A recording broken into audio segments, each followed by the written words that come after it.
you and your voice is worth it. Whatever you have to say, someone wants to know what that is. And so to be able to not self-criticize, but to listen to yourself as a friend, to give yourself not that critique, but to have a friend by your side. Welcome to Be Bold Branding, where we discuss the power of differentiating yourself through your own unique story and standout personal brand. Did you know that your voice is the number one instrument to either create that relationship or repel the person that's listening to you? So how can you be certain that you're using your voice in the most powerful way possible? Well, today we're talking with Mary Chan, a podcast strategist, voice coach, and voiceover artist who believes in empowering women to find their voice. Born and raised in Vancouver, BC, Canada, to immigrant parents, Mary was told to stay quiet. Boy, if I could count all the times I was too. Today, Mary gives women self-confidence with their voice because she felt that she didn't have one growing up. After working in radio for 20 years, she struck out on her own and founded Organized Sound Productions, a podcast production and consulting company. Welcome to Be Bold Branding, Mary. Thank you so much for having me. This is going to be fun. Oh, yeah. As I said, we do have something in common. You spent 20 years in radio. I spent 18 in radio. I was not on that flip side of the mic. I was on the flip side of the building. I was in the sales. But what did you do in radio, Mary? I was mostly a commercial producer. So the salesperson like you would go and talk to the business, go then talk to the writers. They write something up and send me the script. So that I would find the music, the sound effects, voice it myself, coach people to voice the script, and then put it all together. Ah, yes. And, radio stations were very lucky to have somebody like you because a lot of the smaller stations did not have that. Yeah, when I started out, it was a small radio station. I was hired to do the midday show, so from like 10 to 2 o'clock in the afternoon. And then they're like, yeah, but I know you like to do the production stuff, so we'll get you to do that as well. And it's like you have to wear multiple hats when you start out in a career like that. That's so true. So true. I feel like that never changes. Yeah. That's true. Let's jump right into a little bit of your background. We find that so important to people's brand and how they develop out of what they came from. So you were told to be quiet growing up. Let's talk about that.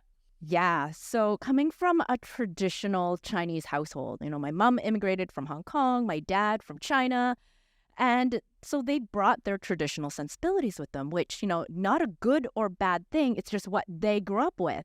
But being born in Canada, I had like the North American mindset. And so I was, like you said, always told to be quiet. In Cantonese, my dad always said mocho, which is like no noise, essentially. But my Canadian brain equated that to shut up. And that's what I just kept thinking the whole time because I'm the youngest of three in the Chinese household. The boy and the oldest is always the most put on the high pedestal. So my brother, also being the oldest, everything was looked towards him. Like he was going to be the person for the family in the future. And me being the youngest of three and a girl, my dad was always like, you don't have a say in this. It doesn't matter what you think, right? Essentially. So I was just like, but I do have a mind. I do have a voice. So who's going to listen to me? And I just craved for someone to talk to when I was a kid. Makes total sense. Total sense. It does. I was raised in Atlanta, Georgia, in the suburbs, and it was no different. I mean, be seen, not heard, the way we always heard, and do what I say, don't do what I do. And we all have those same things that we sort of grow up with. And then I didn't raise my girls that way. I'm like, speak up, and I don't know if that was a good thing or a bad thing, but they're both pretty intelligent ladies, but not obnoxious about it. And I'm like you, I like the idea of a voice, and especially I guess your craft is exactly how to use that voice to attract people correctly. Is that right? Yeah, exactly. Because like you're saying, the voice is your number one instrument. I mean, video is great because you're using your voice as well. But sometimes the video, people aren't really paying attention to the video. There's visual distractions, things like that. But when you come down to just the voice itself, it really is such an intimate way to share your message with someone. You can write a blog post all you want. You can write a social media post with the best caption in the world, but it will still never equate to how you want to say something. So like, for example, if you just said, I like chocolate. Yeah, but do you really? Or can you say, I like chocolate. Yeah. Right? Or even more sarcastic, you can just say like, yeah, I like chocolate. Like, sure. They won't really believe you. Same 3 words, but said so differently. So your voice has the power to lead, to influence, and to be that leader in your industry. I couldn't agree more. Yeah, it sure does. So, you talk about your voice either attracting or repelling people, right? So how do you know which one is happening before it's too late? Well, it's that engagement as well, right? Like you and me right now, the 3 of us, you're smiling, you're coming up with great follow-up questions so that I know you're engaged. If people are not really interested or their own voice starts being monotone as well, and they're just like, or you get to see it in their face if you're in person, then like, oh, something's not quite right here, and what can I do to shift that a little bit? Mm-hmm. Yeah. I think there's a lot of people in this industry that need this kind of coaching. We like to say that it's hard to read the label when you're inside the jar. Yeah. And, like your voice never sounds the same to everybody else or recording of it as it does to you in your own head. I've been an auctioneer for 31 years now. And so I've been in front of crowds, big crowds, small crowds, all kind of different crowds. And I remember one time this guy I'd sold a lot of cars to over the years asked my friend, what's wrong with Michael? So between cars, my buddy comes over to me. He goes, hey, man, is everything okay? And I went, yeah, what are you talking about? And apparently my inflection and my facial expression was not really displaying what I was feeling inside. And so it looked to the people on the outside like I was maybe distracted or worried about something or just not myself or something. But yet to me, everything was fine. I guess I just got a little lazy on delivery. Yeah, like same to what you were saying earlier. I call it kind of like the fishbowl effect of how you hear your own voice, because the science of it is essentially your head is made up of, bones and tissue and muscle, and how that resonates in your head is different from when your voice actually comes out of your mouth, and your voice is essentially sound waves. It hits the air, it's got to travel through the air before it hits somebody else's ears. And that sound wave and the frequencies and all of that stuff shift and change by the time it reaches someone's ears versus what is actually resonating within your own bones and skull and body. So your eardrums are going to hear it differently than somebody else's eardrums. And so a lot of the time when you're listening back to yourself, you're not hearing yourself the way others will. So that's why it's always great to get like an outside opinion. Well, here's a funny story for you. I was in radio too for about 18 years, and somebody called me in the production room one day and said, I need a female to play this part on a commercial. And I thought, okay, I'll give it a try. It was so bad. I sounded like a little boy. I did. I swear to you. Even the person who recorded it said I sounded like a little boy. They ended up not being able to use it. And it's so true. And at the time I thought, well, that would devastate most people, but I didn't care. I was going back to sales, but I never forgot it. I never forgot it. I thought, oh no, that is horrible. And years later, we end up doing our own videos and everything. And I don't think I sound like a boy these days. I probably don't. I mean, there may be some out there who think I do. That's okay. But it resonated with me what you just said. It's like how you hear it can be totally different from how it actually comes out. But it is. Now, at what point did you decide, hey, this is what I want to do? And what came first? Well, obviously it was a production. But in terms of being a voiceover artist versus somebody who helps other people craft their own voice, what came first there, Mary? Well, a lot of it came down to actually when I was figuring out what to do after high school. In high school, you have those like career questionnaire things. You fill out all these questions and then it pops up what your career should be. And radio was in the top 3. I was so surprised. I didn't know radio could be a job, a career. And when I went into it, I always thought, oh no, I don't like the sound of my voice. Like I'm not going to be on the air, right? And, opposite to you, my voice was very high-pitched. I sounded like a little girl. Here I am in my, late teens, early 20s, and I'm like, I don't want to be a little girl. I want to be a full-fledged adult. And so, also back in the day, dating myself, we didn't have cell phones. We didn't have Instagram. We didn't have TikTok to like hear ourselves. So it didn't happen until I went into radio school, recorded myself on a cassette tape, played it back and was like, oh my gosh, that's how I sound to people.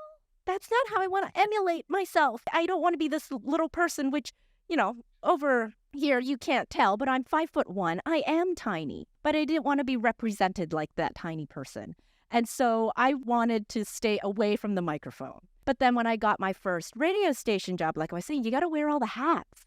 And so they were like, well, you have to read all the commercials too, because we got no other bodies here.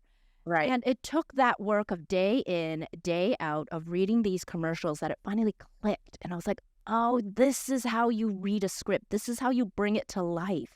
And then from there, I just loved it so much. And then fast forward 20 years in the radio industry. In 2018, they decided to downsize our creative department. So like I've moved at this point to a medium-sized market in Victoria, which is just outside of Vancouver, which is the major market. And because it's a major market, they were like, we're going to get rid of the creative department in Victoria and everything will be done out of Vancouver.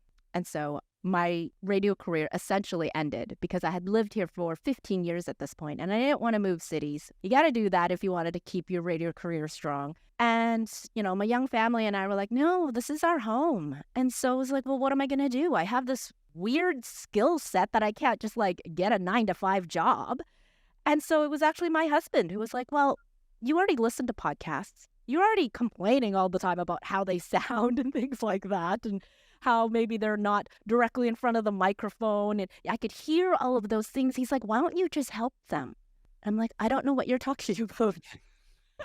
But it was essentially, start a business from home, see how that works. And if you can help people with their voice, with their podcast, and just do essentially what you were doing at the radio station, but for yourself. And I was like, oh my gosh, this is a thing. This can be done and people need this. So that's the long story of it.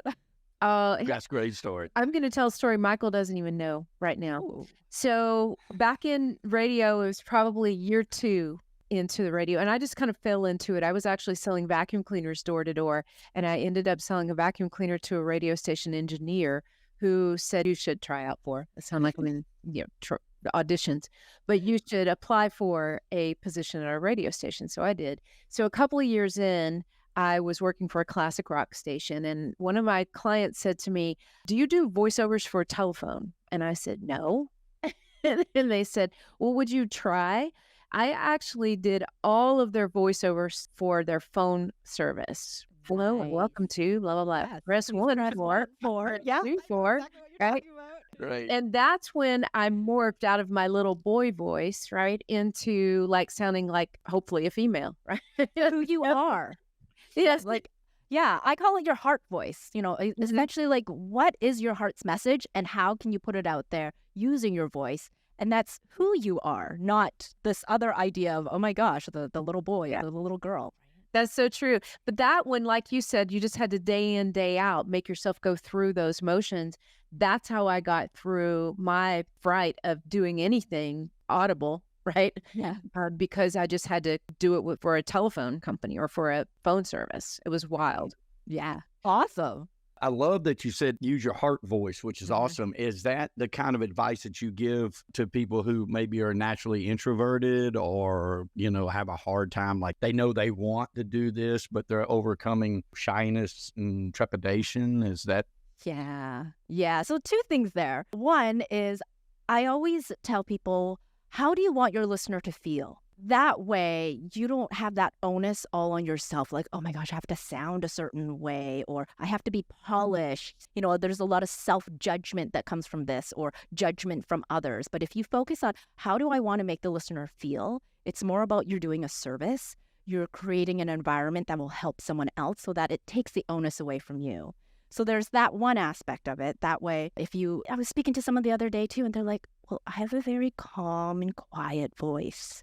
I don't think that's what people want. I'm like, oh my gosh, there's so many people out there who is tired of the in your face, high energy, blah, blah, blah. They want that calm. They want that serene. And you are there to help them with that. So you need to use your voice in however your heart's voice is. And she was like, oh my gosh, I never thought of it that way. That's Your great. calm voice can be a superpower. And so the number two, the other side of that is, in order to get the day-to-day, doing it day in and day out, part of that practice first is figuring out your foundation. Where did your first voice story come from? And so, you were talking about the boy voice and I was talking about the tiny little girl voice. And there's so many things that happen in your life because your voice, you were never born with the voice that you have. The voice that you have today is based on your community, how you grew up, the people around you. And so some of that comes with, like, my dad telling me to be quiet all the time. And so I had a quiet voice growing up. And so figuring out, what is that voice story? What were you told at a very, very young age? Or what were you told that is still really like bubbling to the surface right now? Like, was it when you were at a university and you had to do a presentation and your professor was like, oh, can you speak up already? I can't hear you in the back. Just attitude like that can really impact someone's voice, that can still carry with them today. So figuring out what is your voice story can go a long way. I love this advice. And I have to pose to Michael right now, what is Michael's voice story? Because actually, before we got on here, I was telling her that you're an auctioneer by trade, and that is really your first professional love, right? Oh, yeah. So I want to know your voice story because we've never really talked about that. I was so bad the first time I got up on the stand. This guy sort of drugged me up on the stand. He's like, oh, Michael just went to auction school. He's going to auction off the next car. And like I had gone through school, but I'd realized that you don't discover how to do this overnight, right? So it's, a month after I've been out of this 2-week school, and now I'm supposed to be able to do this. And I got up, I was so bad. My dad was a car dealer, and when I got down off the stand, there was a group of guys standing there talking probably about me. And when I walked up to them, they all walked away, including my dad. Oh.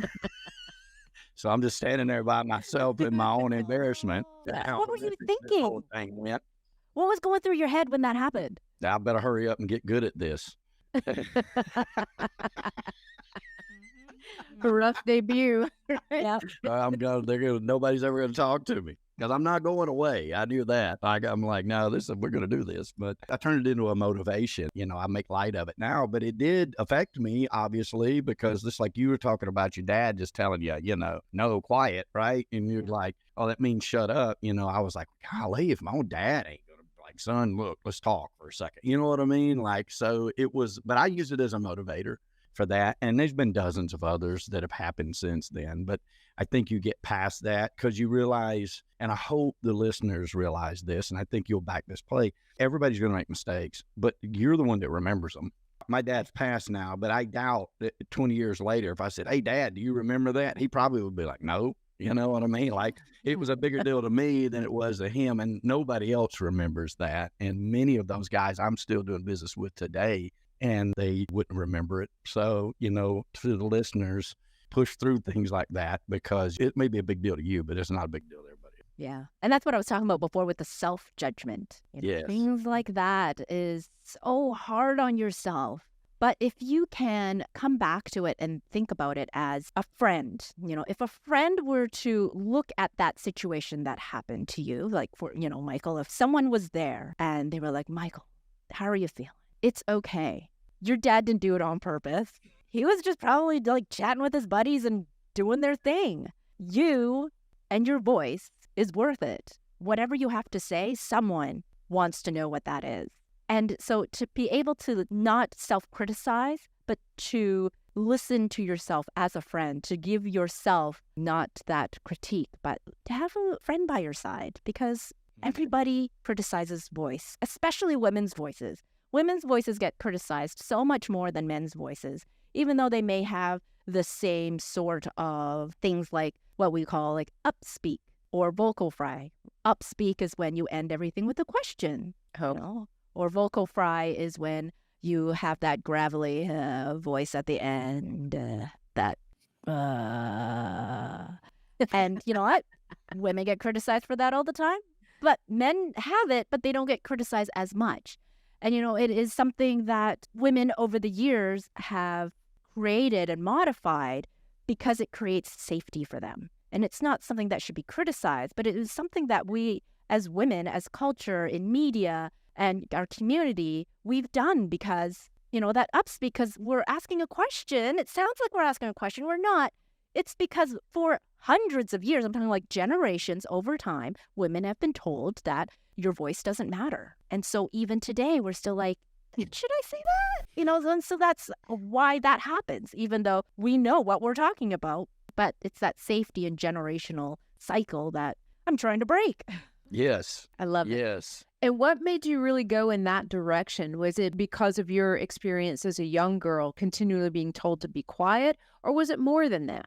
Well, it was also when I worked at the radio station. I had small business owners come in, nonprofit organizations, these leaders that had this heartfelt message that they want to get out there. But then when they got behind that physical microphone, they clammed up. They didn't sound like themselves, but I knew they had such a great message that should be essentially who they are, but it didn't sound like them. And so I was working with them and trying to get their message across and then translate that into when I started my business. It was the same thing. When people start a podcast, they have that literal mic in front of them and they're just like clamming up a bit, or they have to read an intro and it's scripted and it just sounds so monotone or staccated, like it just wasn't them. And most of the people that would come work with me were women entrepreneurs or women-led organizations who had such a great message, but they just couldn't get past that wall of, oh my gosh, it's my voice. How do I get around this? And so I just really nurtured that. And I was like, you can do this. It's about your voice. So let's make this about your message and what you want to get across. And so that's kind of why I went more towards this aspect of voice. Yeah. Yeah. I definitely think you're a motivator for that. And that's awesome because it does need to happen. Like you said earlier, you said, you do have something to say. It is important and somebody needs to hear it. So the encouragement of that is really powerful. It's the same for everybody. I can say this, as an auctioneer standing in front of people all the time, in my space, I don't need to practice. I know exactly what to do. I can do it spur of the moment. I can jump into the character immediately. I know what I'm doing. When I first started working with Tanya and she said, okay, we're going to do video, I was the same way. I was like, the video bloopers from back then are funny because they're so bad, but I was stiff. And I remember this buddy of mine said, dude, that's not you. Because he had seen me at auctions and stuff. And so if you look back at our old podcasts and stuff, it's the same thing. And now the more you do it, and this is important to the listeners, then the better you're going to get at it. And you need to keep doing it. Yeah. And just keep doing it. And it'll become second nature to you. And all of us are improving every day. And that's a great thing about a podcast too, is like every time you create an episode, it is just a test. You're just working things out. And then you can be like, okay, that one's done. I didn't like this. I didn't like that. Next time I record an episode, I'm going to make it better. And so it just takes practice. Yep. Yeah, it does. Agreed. It does. What about people that speak too fast? Do you have a pointer for that? A lot of especially when we're nervous and stuff, because, I, again, referencing my public speaking as an auctioneer, I go so fast at what I do. I really, in my mind, sound slow. But I know I've just toned it down. What's your advice to that? Breathing.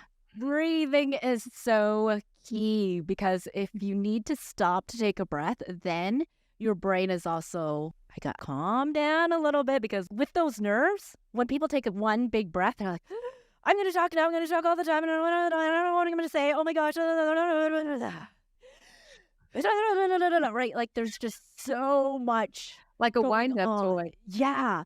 But it's every time you take a breath is when you've completed a thought. So if you've got way too many thoughts that you want to get out, you just know, okay, I've got one thought out, take a breath. And then I'll talk about something else, and then I'll take a breath. And I'm not talking about like sentences and specific grammar or anything, but like how we speak in thoughts. We don't speak in perfect grammar sentences, right? So breath is really key, whether you talk too fast, too slow, too high-pitched, too low-pitched, whatever it may be. Breath is that foundation. And when I'm talking about breath too, I'm talking about like diaphragmatic breathing. So your diaphragm, which is just below your rib cage, above your belly button, that whole area of your body and your belly, you want to breathe from there, because if you breathe from up here in the chest, that's more fight or flight. When you're really nervous and anxious, you can start hyperventilating if you're breathing too much from your chest. So if you're new to the belly breathing and diaphragmatic breathing, I always recommend you put one hand where your diaphragm is and one hand where your chest is, and breathe from that lower hand. If your upper hand is moving, then it's too much chest breathing. But that's where you want to get that breath to facilitate using your voice. Oh, great advice. That's fantastic advice. Yes, it is. Another thing that, we had to learn as auctioneers, that we have to breathe from a diaphragm. Mm-hmm. Yeah. If you do it from the chest, you're going to pass out, or you're going to strain your voice and you can't last. So yeah, definitely. That's awesome advice. So one last question about the more technical side of it. How many ums and ahs and uhs are acceptable, Mary? Because I have such a difficult time getting rid of them. So help me. Okay, let me tell you first of all that an and an ah and an they're all useful. They are actually doing a job. So it is just this idea of our society telling us that ums and ahs are bad, that we have tried to take them out of our vocabulary. But like I said, they have a job. So, for example, whenever we are having a conversation, especially on a podcast, we are having that conversation. We are not doing a TED Talk where we need to take out all the ums and ahs. Ums and ahs are part of a conversation. So, for example, if you wanted to say something that was more sensitive in nature or something vulnerable, you are going to add an or an ah to make that more sensitive. Like you're letting someone know that something vulnerable is going to happen in your next thought. So the example I always love to use is if you said, well, I think you should probably go see a therapist, versus you should go see a therapist. You see how that and the ah and all the interjections that come in lighten it. It softens it. Softens it. So when people are like, you got to take out all the ums and ahs, I'm like, well, do you really want to? Because depending on the nature of your topic, you might be very direct. Yes. So the ums and ahs are needed. If you're going to say something and say, there's that pause. Well, that is telling your listener, I'm not done with my thought. Let me think about it. And so the listener is like sitting on the edge of a cliff. It's a cliffhanger. They'll wait for you to finish your thought. That is needed. I love it. Great advice. Yes, because most people will tell you just get rid of them. That is brilliant. Okay, here's a question for us right here that we ask all of our guests, of which you are a fantastic one, by the way, and great advice to podcasters. If our listeners had the freedom to travel anywhere in the world and visit anywhere, where would you tell them to go and why? Oh, right off the top of my head, because I'm planning it right now, because I was supposed to go before the pandemic hit and then got canceled. So Tokyo, Japan. Oh, man, there is just so much food, culture, nature, so much there at your doorstep. Like there's no dull place in Japan to go to, I feel like. Like any type of interest that you have, they'll probably have it. I've been there. And it's phenomenal. It's phenomenal. Here's a quick, really funny story. So I get off the train. We landed, there's, I think, 2 airports in Tokyo area. We get off the plane and we walk out, and it's just me and my daughter. And we're walking out, and I thought, my goodness, what kind of event is going on around here? Because it's about 5 a.m. Tokyo time. And I thought, gosh, there must be a huge event here. There's people everywhere. Turns out that's Tokyo. I didn't grow up in a place like that. The population density is insane, right? But it was so beautiful. I recommend it to everybody too. But that's just a funny story. I literally said that out loud to Katie, my daughter. Hey, this is crazy. There must be some big event. Look around. Where's the convention center, right? And it's just like, no, that's Tokyo. That's just the city. That's amazing. I cannot wait to show up at 5 a.m. and see that happen. I know. Well, Mary, tell everybody, what's the best way for people to learn more about you or do business with you? Yeah, so you can find me on my website at Organizedsound.ca. And actually, you can listen to my podcast as well, The Podcaster's Guide to a Visible Voice. Oh, I love that. A visible voice. Love it. And we'll put those links in the show notes, guys. So, Mary, you are amazing. Thank you so much. Like, your voice brought so much beauty to the show today. So we appreciate you very much. Thank you so much for having me. This was so much fun. Brought to you by BrandFace, the only comprehensive personal brand building system across the globe.